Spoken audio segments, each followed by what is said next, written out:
Hello, and welcome to Secondhand Global Reactions. Today, how a new voice AI, GPT-Live, is turning the AI race into a contest over the front door of conversation. You can now talk with an AI almost the way you'd talk with a person. But that, honestly, is not the real story here. What's worth watching is who controls this new front door of conversation, the voice. There are 3 questions worth asking. First, what is genuinely new about GPT-Live? Second, why split the talker from the thinker? Third, the front door to what, exactly? Starting from the release of GPT-Live, let's take them one at a time. First, let's lay out what happened. On July the 8th, 2026, Pacific Time, OpenAI unveiled a new voice AI called GPT-Live. GPT-Live's defining trait is that it can listen and speak at the same time. Hearing your voice while talking back, that method is called full-duplex. GPT-Live comes in 2 models. The higher-tier GPT-Live one becomes the standard voice for paid plans. The lighter GPT-Live 1 Mini becomes the default for free users. It replaces the previous advanced voice mode. At launch, though, there are clear limits. 3 of them. First, camera input and screen sharing are not supported yet. OpenAI says that's coming soon, and the old voice mode stays for anything that needs video. Second, there's no API yet for outside developers to build GPT-Live into their own products. Only a waitlist has opened so far. Third, the voices are limited to 9 preset ones.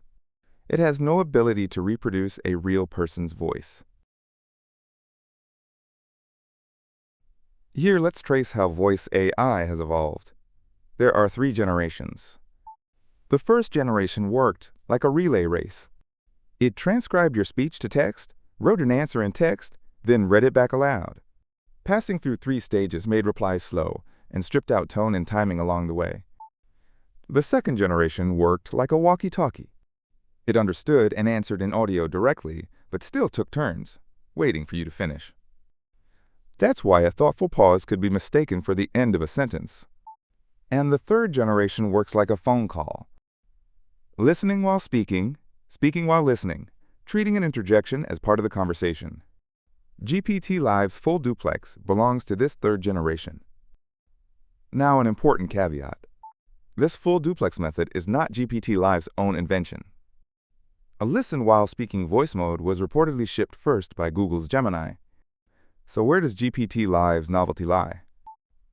Less in the method of conversation and more in the division of labor we'll look at next. Now, GPT-Live's cleverest trick, splitting the talker from the thinker. Think of GPT-Live as a receptionist or a host. It listens, keeps a good rhythm, and handles only the flow of the conversation. When something needs real research or deep reasoning, what happens? It passes that job to a specialist in the back office, GPT 5.5. Here's the clever part. While the specialist thinks, the receptionist keeps the conversation going. You can chat or ask the next thing while the lookup finishes. This division is what lets speed and depth coexist. This division has a second act. The receptionist and the specialist can be swapped independently. OpenAI has said it will update the backing model every time it ships a new frontier model. So the familiar voice and feel stay the same, while only the brain behind it is renewed. One caveat here.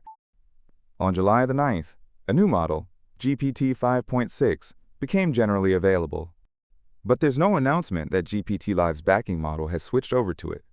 For now, it's reasonable to assume it still runs on GPT 5.5. Let's line up the voice AI race as 3 companies, positions: OpenAI, Google, and xAI.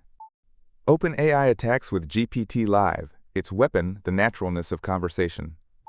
Google's Gemini has led for more than a year on camera input and screen sharing. Google also has a dedicated model for robots to perceive and plan in physical space. xAI's Grok has moved fastest on outside integration.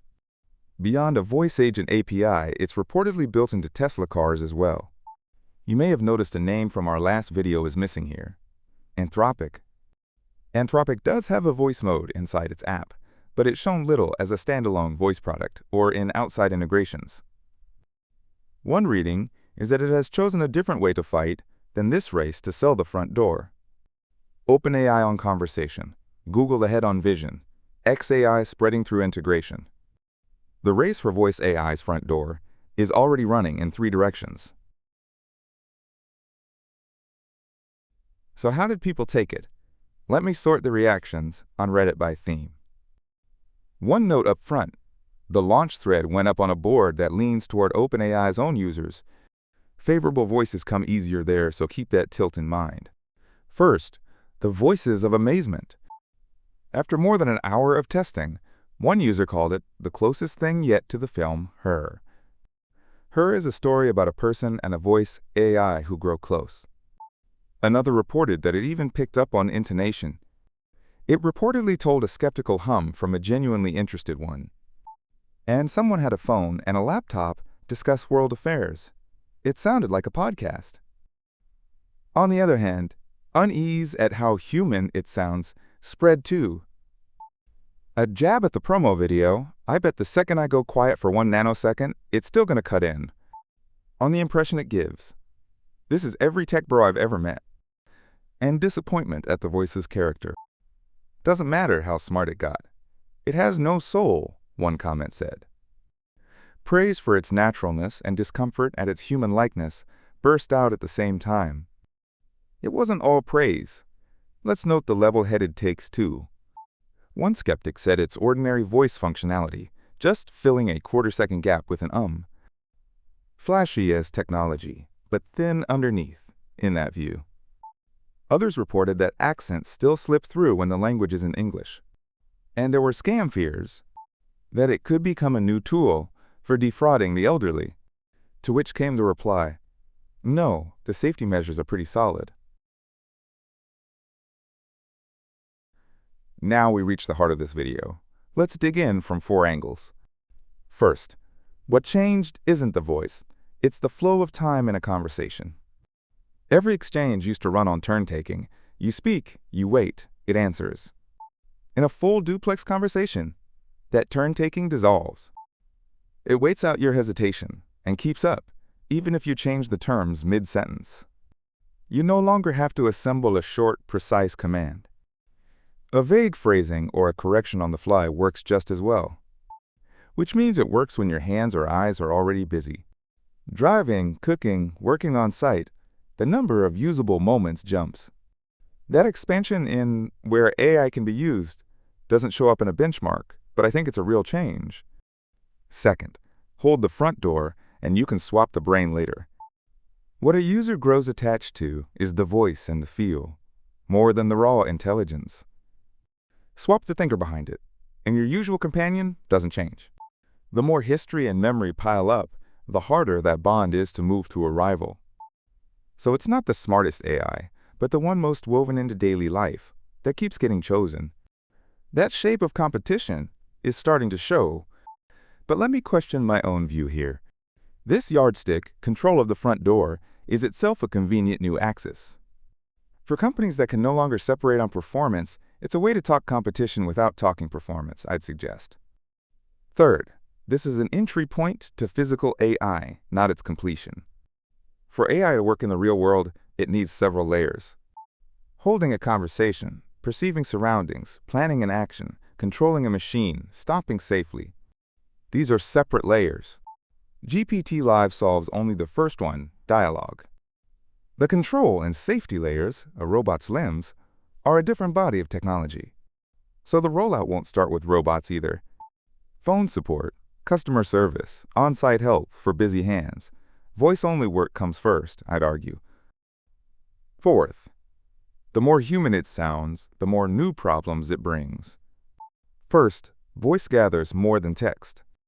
It carries emotion and physical state, and the mic catches whatever else is in the room. Even if you consent, the family member or co-worker beside you never agreed to be recorded. Voice clips are said to be stored with your conversation history for 30 days. Next, the relational problem. A listener that waits out silence is one people tend to grow attached to. OpenAI itself counts emotional dependence among the categories it evaluates for safety. The more human the voice, the more the design of the relationship itself becomes a safety question, and the choice not to reproduce any real person's voice. That inconvenience is a deliberate guardrail against impersonation and fraud. Let's bring this together. GPT-Live is a technology for folding AI into the flow of human time. Video isn't supported, the API hasn't shipped, machine control is a separate problem. Physical AI is not complete. Even so, a system that keeps talking while it searches and reasons in the background. That could be the foundation that carries AI out of the screen and into cars, workplaces, and homes. A closing thought. Voice first needs run especially high in aging societies like Japan, elder care, customer service, multilingual support for travelers. On the other hand, there's still no official word on voice quality outside English. Set the earlier race over how much you can use. Decide this race for the front door of conversation, and something comes into focus. The contest for the lead in AI is being decided off the spec sheet. You'll find the fuller analysis and more reactions on our blog, Seikahan, linked in the description. Thanks for watching.